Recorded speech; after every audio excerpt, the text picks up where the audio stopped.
ඇත්ලටිකෝ Madrid 1 ආසනල් 1 මේ match එක ඔයා බැලුවේ නැත්නම් බය වෙන්න එපා. ඔයාට ලොකු දේවල් ගොඩක් මිස් උනේ නෑ. ඉතින් මේ මැච් එක ඇවිල්ලා මම බලපු චැම්පියන්ස් ලීග් සෙමි ෆයිනල් වලින් බෝරින්ම සෙමි ෆයිනල් එක. මේ සීසන් එකේම තිබ්බ චැම්පියන්ස් ලීග් මැච් වලින්ම ගත්තොත් බෝරින්ම මැච් එකක් මේ. ඊයේ අර වගේ සුපිරි ඇටැක් තියෙන මැච් එකක් බලලා අද මේ වගේ හරම් බෝල් මැච් එකක් බලද්දි නිකන් මොනවද කියලා හිතලා. ඉතින් අද මැච් එක උනේ මෙච්චරයි. මුලින්ම ආසනල්ලා පෙරඩියක් හම්බුණා. ඒක ආසනල්ලා ස්කෝර් කරා කොහොමද? ඊට පස්සේ ඇත්ලටිකෝ වලට පෙනල්ටියක් හම්බුණා. කොහොමද ඇත්ලටිකෝ වලත් ඒක ස්කෝර් කරගත්තා. ඉතින් ඒ වගේම ආය ආසනල් වලට පෙනල්ටියක් හම්බුණා. ඒක VAR වලින් චෙක් කරාට පස්සේ රූල්ඩ් අවුට් කරා.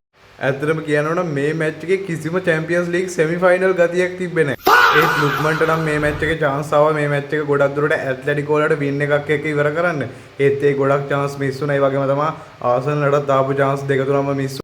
ඉතින් මේ තියෙන්නේ අද මැච් එක ගැන ඔන්රි කියපු දේ. ඉතින් ඔයාලට මෙතනනුත් බලා ගන්න පුළුවන් ඔන්රි කියන විදියට මේ වගේ වෙන්න බෑ චැම්පියන්ස් ලීග් සෙමි ෆයිනල් එකක් වුණා. ඉතින් ටීම් දෙකම ලොකුවට ඕපන් ප්ලේ වලින් ගෝල් ස්කෝර් කරන්න try කරේ නැහැ. ඉතින් මෙහෙම මැච් බෝරින් වුණාම ෆුට්බෝල් වුණත් ගොඩක් ෆෑන්ස්ලාට එපා වෙනවා මෙහෙම වුණා. ඉතින් end of the day මේක තමයි මැච් එකේ රිසල්ට් එක. ඉතින් ඔයාට හිතන විදියට මේ මැච් එක ගැන ඔයාගේ අයිඩියා එකත් පල්ලෙන් අනිවාර්යයෙන්ම දාගෙන යන්න. ආසනල්ද එහෙම නැත්නම් ඇත්ලටිකෝද අද මැච් එකේ ඩිසර්ව් කියලා වින් කරන්නත් අනිවාර්යයෙන්ම පල්ලෙන් දාගෙන යන්න.